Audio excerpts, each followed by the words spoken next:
l'arrêté numéro 20 numéro 20 du 10/4/2015 portant nomination du médecin-chef, vu la décision numéro 36 du 8 mars 2017, vu les nécessités du service, au nom du conseil municipal, au nom des pouvoirs qui me sont conférés, je vous installe officiellement comme médecin-chef du centre de santé de Ouakam Arrêt Maïden. Donc, comme docteur Bouri Ndiaye Diouf, voyez vous l'avez.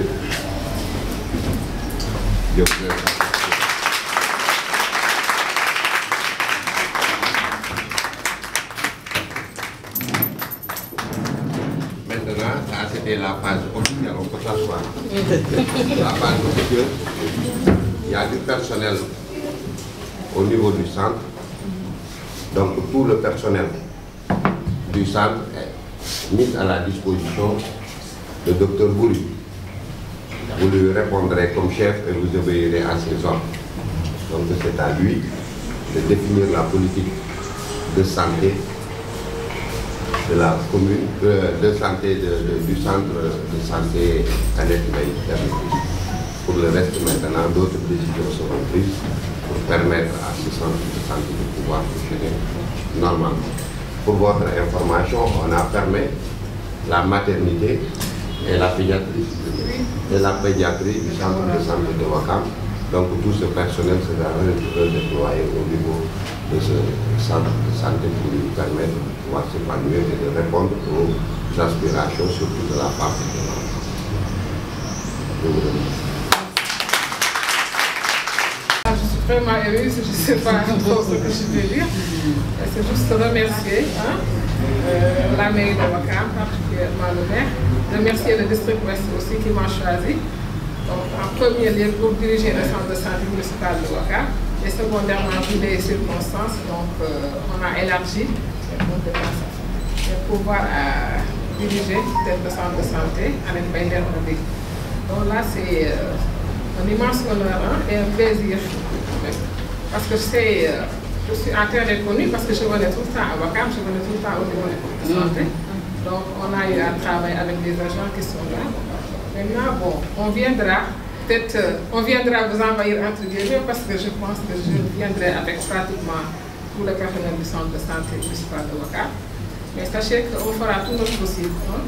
pour pouvoir booster nos indicateurs, pour pouvoir répondre aux attentes des populations. Parce que si on ferme le centre de santé municipal de Ouakam, sans pour autant que les gens aient quelque chose à mettre sous la main, ça va être très compliqué pour les populations. Parce que le centre de santé municipal de Ouakam, c'est un grand centre de santé, donc reconnu quand même dans Dakar, reconnu dans le pays. Donc si c'est fermé, là c'est sûr qu'il y aura un impact quand même sur l'état de santé de la population.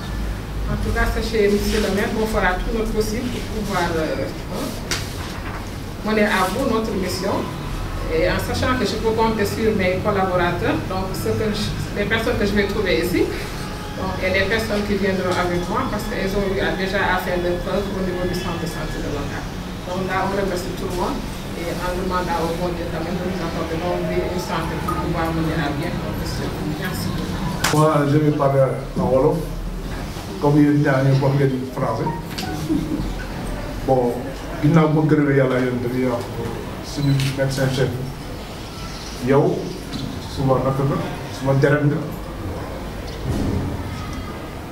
jàll bi ndooy bi mooy suñu maam suma maam Fall Ndooy suma maam Ndëppal ñoom ñëpp fii lañ leen suuf donc suma frère de sang muy waa Yoff di Sumbaar bon man li tax affaire bi man mu gën ci sawar mooy que ne dañu seet ba sonn ku ñuy teg fi moom maire bi xam na si dara ku ne xam na si dara mais ndekete boobu yàlla dogal na ne produit bi moo fi ne wax nañu wax fu sonn mu ne moom teraanga bi que monsieur le maire jox ñu mu respect bi mu ko jox kóolute bi mu ko jox fële moom dafa jóge ñu dox bind nañu ministre lu nekk pour ñu am fii médecin bu ñu mën a démarrer en personnel ndekete boobu maam yàlla moom préparé na li muy préparé moo tax bi ñu ne fële kenn mën du fa liggéey ma ne gis ne yàlla li muy dogal donc yàlla li muy def defar na ko pare moo tax àddina ñëpp lu egsi rek dañu xam ne yàlla la monsieur le maire médecin chef mu ne moom am na lu ko ci li tax teewul parce que dañu ko saisir si kiiwu PTA bi mu war a def fële te moom moo war a présenter au niveau de la région de Dakar moom mu ne mu ngi liggéey ak ñeenti maire Diouf Sarr nga fële Amadou Gueye nga fële Barthélémy nga fële yow yaa ngi fi mais santé bi li ngi si taxawoo bu si maire yëpp taxawoo ni nga amee ponctualité sur suivi personnel bi bu ko yëre amoon yaakaar na ne district ouest dina dépassé lenn nag lañ lay dégg mooy que rek lépp loo gis mu nar a yàqu wala mu naqari la dans les 48 heures ou dans les 24 heures ñun nañ ko yëg bu boobaa ñu nekk daal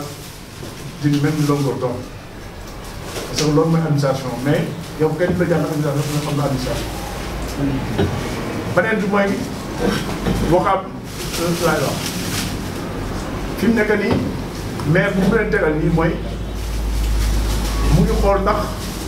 fii liggéey bi dina meilleur que fële surtout ñi jóge fële ñëw yi parce que fii dispensaire poste de santé la woon léegi mu def ko centre benn xoolee fii je ne dis pas au niveau du Cap-Vert lii amu fi xam ngeen 2 blocs ni mu mel nii Cap-Vert amu ko démarrage bi nag fi lay baaxe fi lay yàqu personnel bi il faut ngeen unanime il faut ngeen déglu seen médecin chef il faut ngeen ñëw heure wàcce heure respecter encore les patients man aussi dinaa si veiller à partir de lundi comme d'habitude ni may def 7h30 bi ma fekk fii ma xool ndax le personnel commencé na à devenir à l'heure parce que dama koy def si poste yëpp lenn aussi maa ngi koy ñaan monsieur le maire fi mu nekk nii ñiy nettoyé fii néew nañu ñett la ñu ko ma ñett te fii xam nga ne ñett nit mën nañu ko defar fi mu nekk nii comme unité yëpp ñooy ubbi donc bu ñu liggéeyee dina am loo xam ne il faut ñu nettoyer ko pour de loolu dem loolu aussi bëgg nañu boo ñu mënee dimbali renfort pour ñu nettoyer ak les produits d'entretien et baba. Je pense que comme vous venez de le faire, l'installation de Dr Boury, je pense qu'elle pourra commencer demain. Parce que dans le cadre de l'amélioration de la maternité, on a reçu un don de presque 3 millions de francs concernant les kits césariennes et les kits d'accouchement qu'on doit recevoir demain. So, on a aussi là-bas. Ça avec les partenaires aussi, à qui nous commencer. Donc, comme nous commencer à remercier aussi Nil Topé, particulièrement la mairie. Je pense que c'était un peu compliqué au début. Mais puis, sur un projet, il y a un espace ça s'appelle Fruits Modicaux. Je ne maîtrise pas trop bien les termes, mais il faut faire une école 6. Alors, je suis venu visiter, mais est-ce que c'est ce que je 3 jours après, je suis venu l'école. Parce que sur l'autre, on a peut-être 2 blocs. Parce qu'on avait des problèmes pour installer les gardes. Donc, l'autre aussi, ça montre, comme Marie l'a dit, sa détermination. Détermination, si nous avons des marques, si nous avons des débats, si nous avons des dômes, c'est Wakam. Et il faut qu'on ait quand même, qu'on mutualise nos forces pour que les Wakamois soient bien soignés et à moins de coût. Nous, notre mission, c'est une mission simple. On n'a pas de pouvoir. On est là en tant que comité de santé, appuyer le personnel médical. Nous sommes là, nous nous écoutons. Parce que les médecins, nous sommes là, nous sommes là, li nga xam ne mën nañu wàcc xalaat na ne mën nañu ko liggéey ñun ñu dem doxal ko indi et les mettre dans d'excellentes conditions de travail. Donc loolu rek mooy suñu mission c'est une mission très simple te loolu incha allah dinañ ci taxaw bu ñu ci doon def ñaar dinañ ci def fukk parce qu'on le fait pour nous-mêmes quoi. Vraiment di remercier ñëpp ci seen teewaay di ñaan yàlla aussi ñu jàppale ñu parce que suñu borom rek moo mën a doxal ñun mënuñu dara et mu may ñu nit ñi accouché bi normalement moins de césarienne possible disposition bi baax na et puis yàlla suturaal ñun ñëpp quoi. Je remercie tout le monde en passant le président de Mermoz qui est venu aussi en solidarité au niveau du district assister M. Corentin donc à l'installation de Dr Boury. En tout cas je vous souhaite plein de succès que Ouakam gën a jëm ci kaw. Merci. Nous pouvons que nous réjouir de tout ce qui a été abattu pour que l'on puisse atteindre ce résultat que nous vivons cet après-midi. Et je crois savoir, si je ne m'abuse, que c'était un vœu qui était très cher à toutes les populations de la commune, de la Comico, des Ballons, du Terme Sud et tout cela. Parce que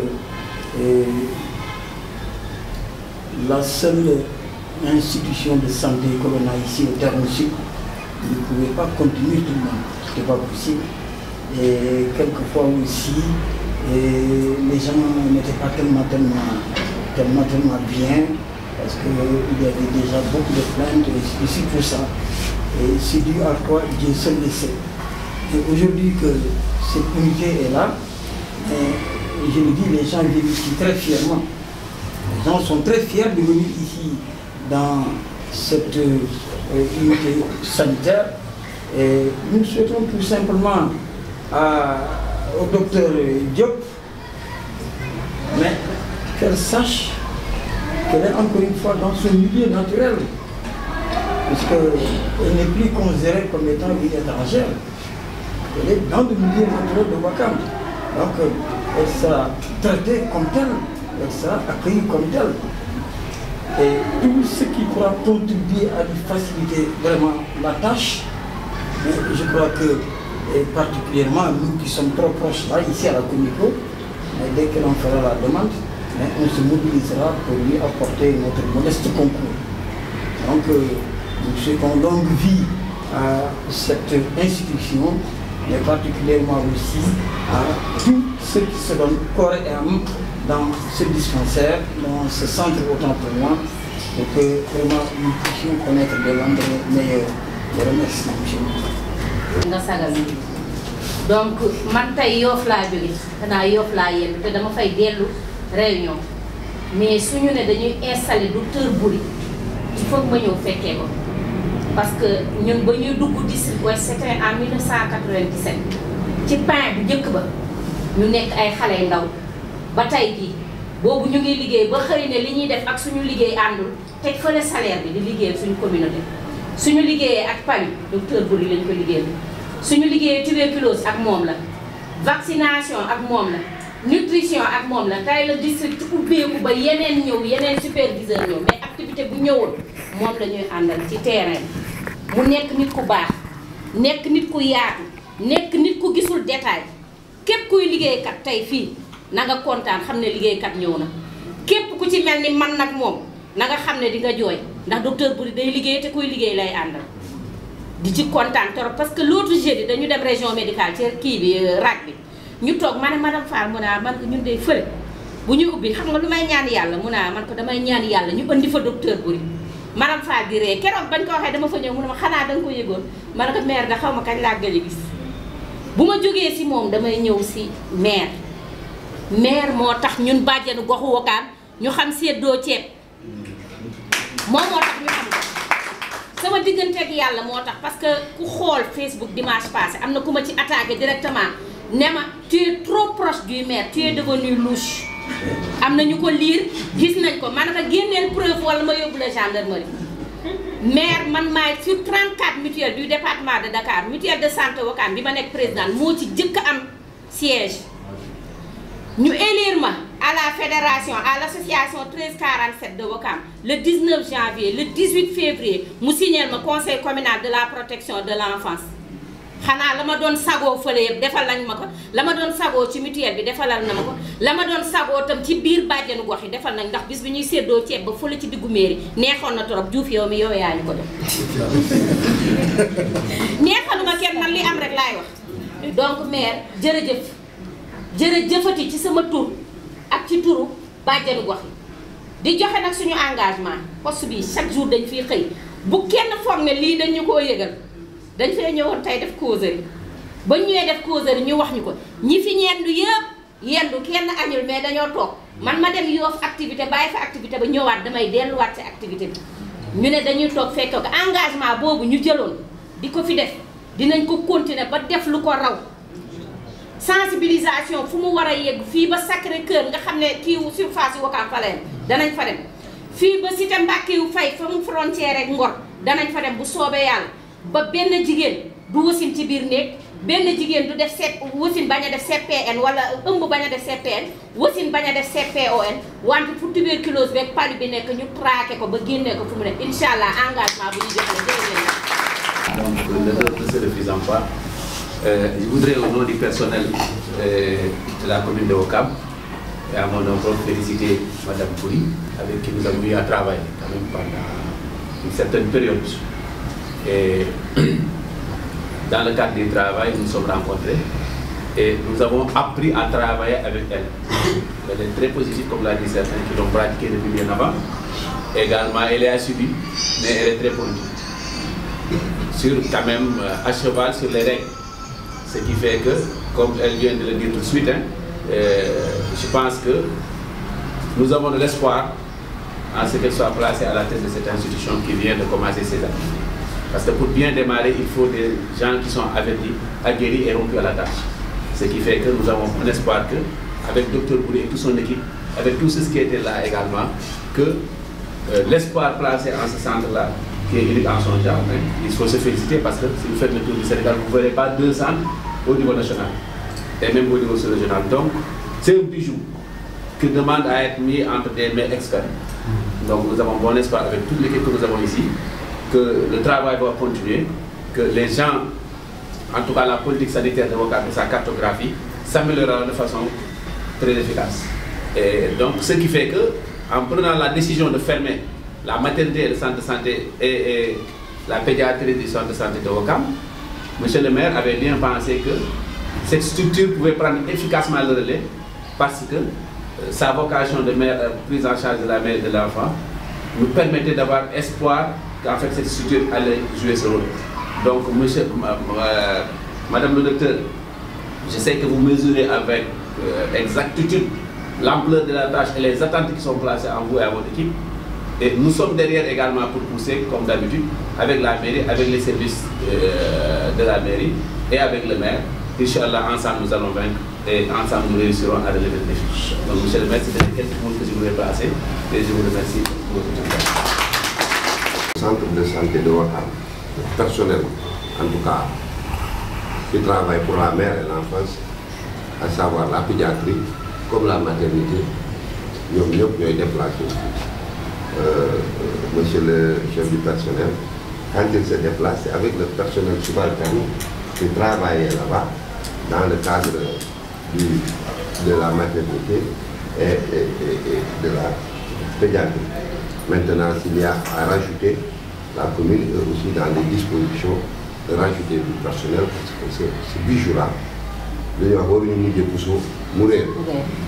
c'est pas quelque chose que la commune a construit. Il a participé dans la construction, il a participé dans d'autres aspects de la construction. En tout cas, dans une situation plus que le centre de santé de Ouakam, il est pointu, il n'y a que tolérance. C'est un bijou, comme le chef du personnel l'a dit. Waxuma la département de Dakar, waxuma la région de Dakar, mais dem leen ngeen xool est-ce que am na fenn ci Sénégal pour am un bijou pareil. Le personnel manque. Quand je dis que le personnel manque, c'est le personnel technique. On a déjà Ndeye Khadissa Aïdara comme médecin gynécologue. On a personnel étatique là. Pour que nous sachions, néanmoins, le personnel nous est dans on a Takofal comme sage-femme d'État. On a Ndeye Bolo Deng comme sage-femme d'État. On a Thiam Mbaw comme sage-femme d'État, on a Fatou Cissé comme sage-femme d'État, on a Mame Yacine Seck comme assistante infirmière, on a Mbao Diagne comme aide infirmière, on a Abdou Khadr Djelani Meng comme agent administratif. Donc je pense que si on y rajoute le personnel technique déjà qui se trouvait au niveau du centre de santé de Ouakam, li ñuy manqué mooy ñu am ay anesthésistes après le docteur me dira, mais soyez-en rassurés, j'en ai parlé au plus haut sommet de l'État et ils m'ont promis, pour être exact, j'en ai parlé avec le chef de l'État, il m'a promis dans un bref délai de m'affecter en tout cas tout le personnel nécessaire, le personnel technique, parce que structure bu la gën moo la ëpp ay technicien, parce que santé du lu nit di bricoler, du lu nit di doo ko jàngul pratiquer woo ko mënoo ko, donc ñi fi indi ay techniciens la ñuy doon, et que structure buy tourner 24 sur 24 lay doon aussi, parce que jigéen moom heure buy matu kenn xamul ban heure lay doon, donc dafa war a tourner 24 sur 24, donc yaakaar naa d'ici 1 mois bu laajee ñu def césarienne danañu commencé di def inch'Allah taala césarienne. Maintenant il y a d'autres préoccupations, je vais en discuter avec Dame, docteur Bouli,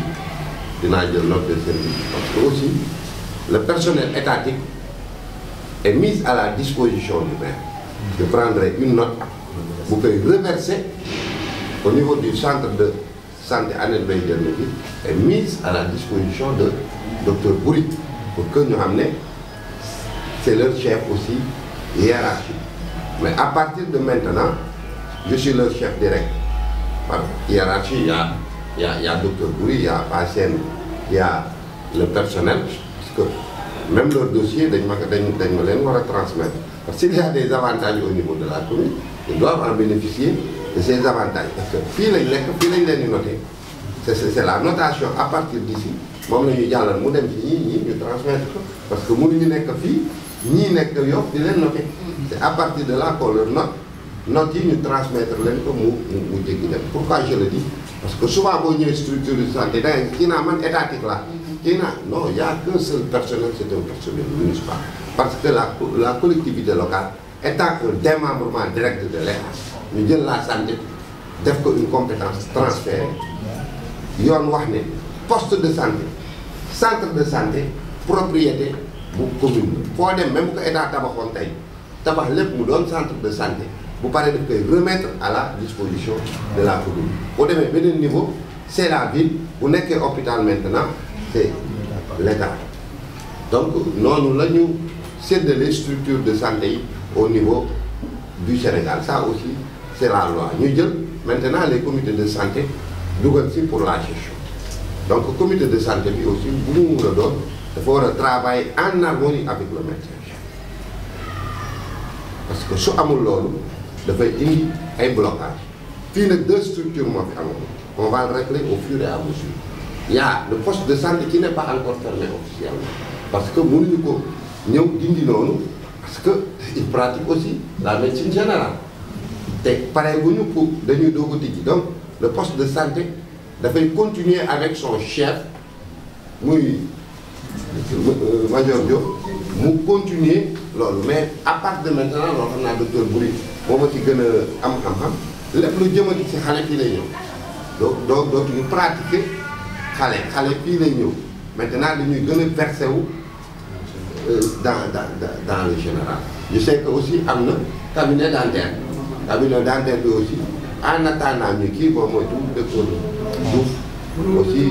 on va lui détacher provisoirement pour que par rapport à son planning mu am jour yoo xam ne fii la koy pratiquer ak jour yoo xam ne fii la lay pratiquer, pour que lépp loo nga xamante ne lu war a nekk fii la bu ñu fi tubaab bi ñëwaat naa c'est pas fonctionnel. En attendant que ñu am un chirurgien dentiste boo xamante ne moo fi nekk officiellement et pleinement qui continue, parce que tëjuñu fële aussi hôpital bi centre de santé bi maternité ak pédiatrie bi la ñu tëj pour l'instant. Je pense que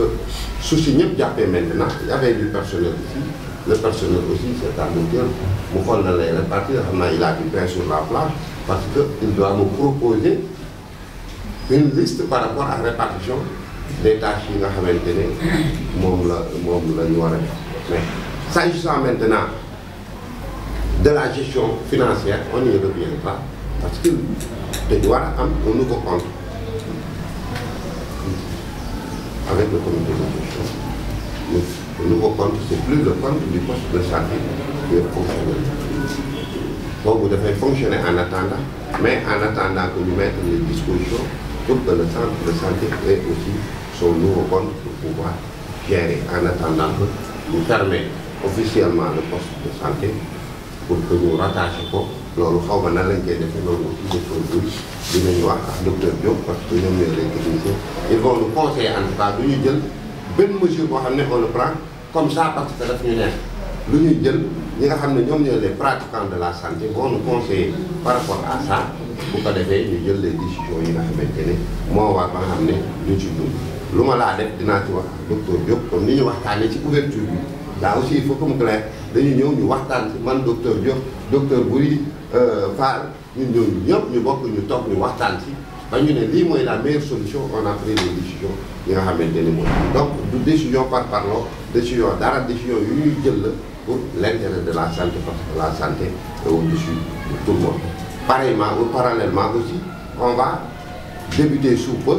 la construction du poste de santé de Cité Avion parce qu'on est en location donc sous peu d'ici 1 mois ou 2 mois la pose de la première pierre se fera pour que Ouakam comme ni ñu ko waxee woon bi ñuy laaj baatu askan bi am le plus de structures de santé ci biir Sénégal bi yëpp te loolu gëm-gëm la bu ko def ci am beneen bi mooy les subventions de la commune aussi en dotation de médicaments se feront rek naan de produit il faut que donc ñu yokkaat ci comme jigéen bi ci dotation bi ñu defal centre de santé fële aussi on va augmenter bu ñu ñëwee pour que kenn ku nekk li nga xamante ne moo ci sa wala ñu jël ko parallèlement aussi on a fait qu'on a du matériel su fekkee y a du matériel manquant si on nous sollicite on donne le matériel parallèlement là il faut prendre notre côté il y a du matériel en double or que le centre de santé de Ouakam nana là aussi le matériel qu'il y a ici en double des centres de santé de Ouakam sur la côte on va le récupérer, on va l'amener là-bas. Tel qu'il y a deux appareils échographiques, on va le prendre parce qu'il faut dañ fa am mammographie te mammographie pour que mu détecter bu defee détection bi ba pare il faut benn scanner boo xam benn écho fii boo xamante ne moo koy kii te xam ngeen ne dans le ils sont en train de construire benn radiographie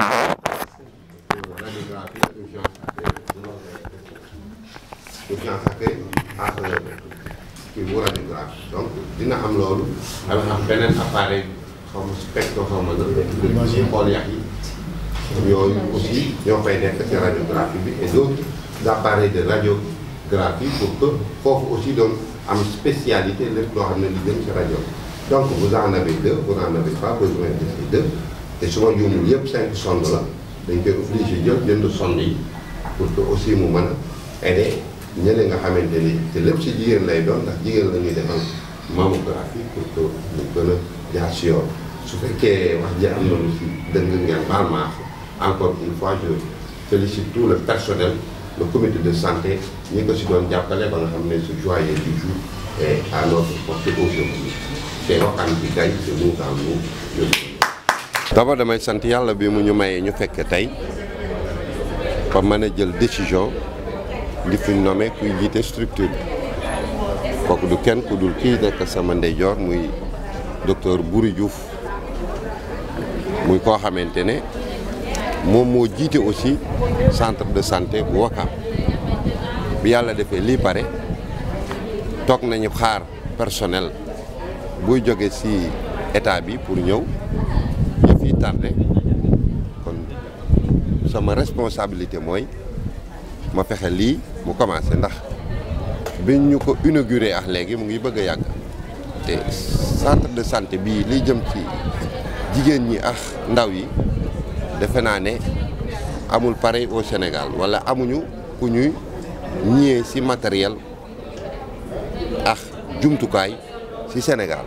jël ko nag tëj ko fii pendant que jigéen ñi ak xale yi ñu ngi am ay problème loolu defe naa ne du amul loolu c'est pas responsable comme ni ko tubaab di waxee moo tax ñu jël docteur Boury muy ko xam ne ku ma wóolu la man maa ko wóolu sam bopp ndax bi ñu ko nommé médecin chef ak léegi ëpp na ñaari at boobu wax léegi muy def liggéey bu mucc ayib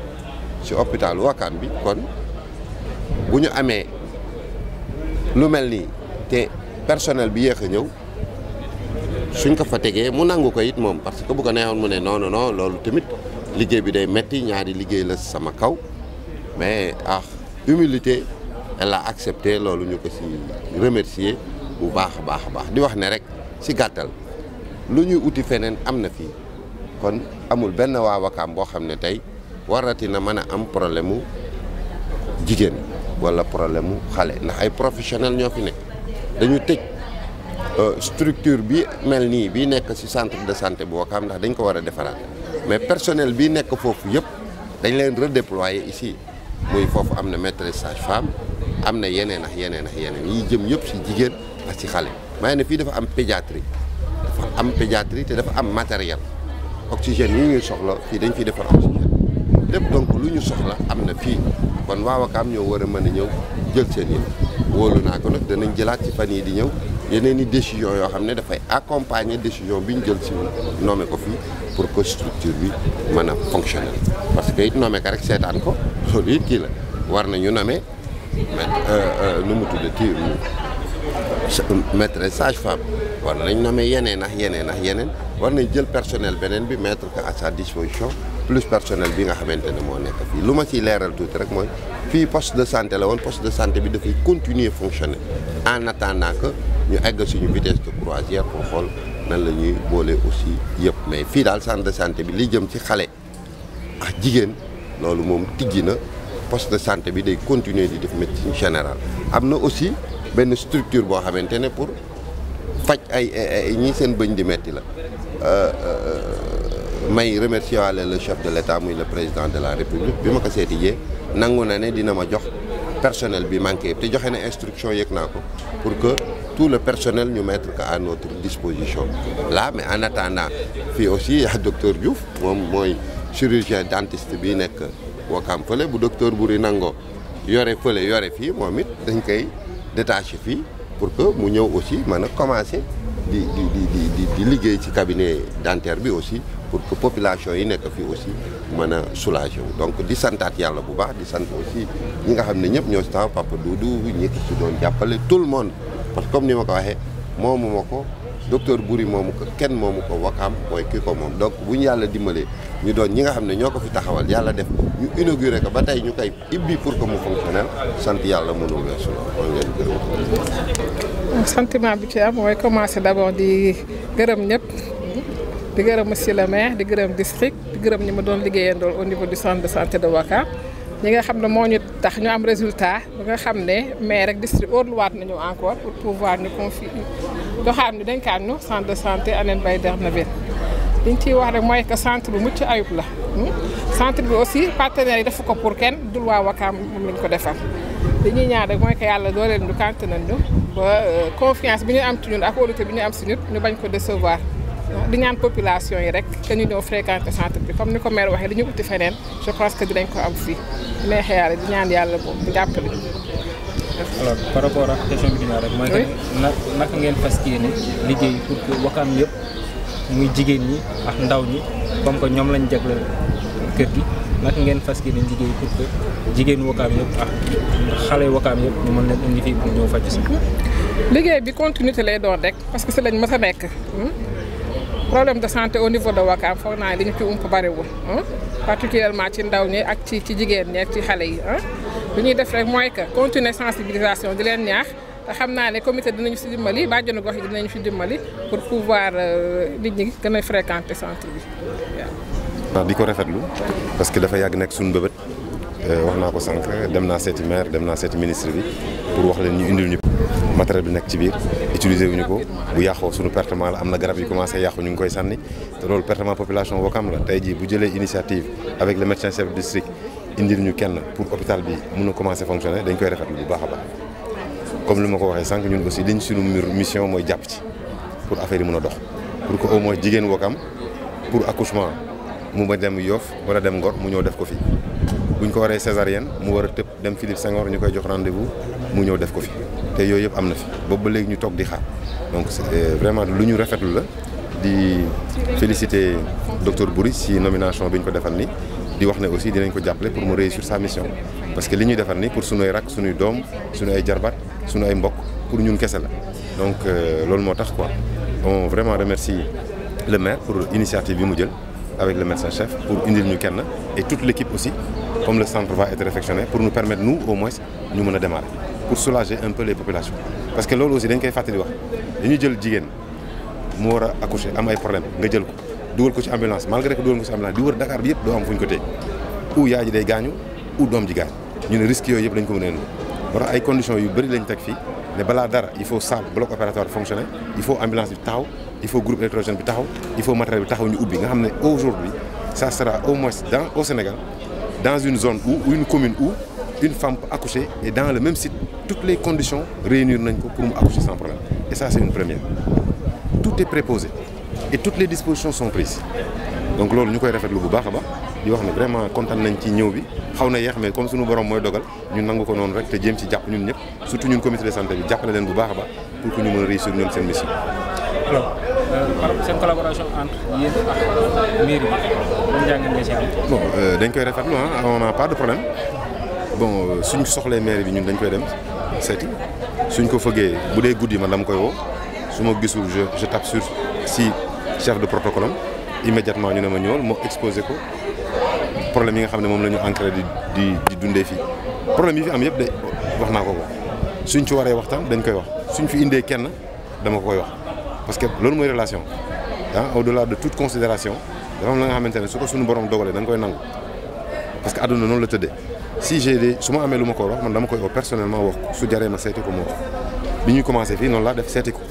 ne ko am na lu ñuy def te il faut commune Ouakam participer si parce que ñun ñëpp si lañ bokk mu ne ma danaa fa ñëw mu ñëw séance tenante il a dit qu'il donne 5 millions une semaine après j'ai reçu les 5 millions ñu dugal ko mooy li ngeen di gis nii partenaires yi ngeen di gis vous voyez la commune de Ouakam bi ñu waxee loolu mu xool ñu ne ko nag dañu am problème parce que fu ñu war a teg mbirum gaz mooy yi nga xam ne ñi def bloc opératoire moom la ñuy sol masque yooyu ñu ne ko amuñu place boobu daal mooy suñu problème principal mu xool si gannaaw fële ne ma fee des na espace ci école bi danaa leen ko jox ñu toog mu réunir école bi defar li muy def jox ñu kayit bi boo xoolee espace bële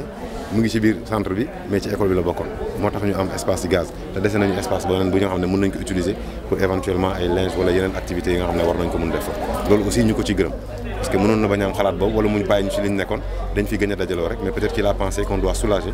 dinañ war a néewal problème de santé ci population Ouakam xam naa loolu moo tax ñu wax ko et aujourd'hui c'est une réalité maa ngi leen di gërëm di leen sant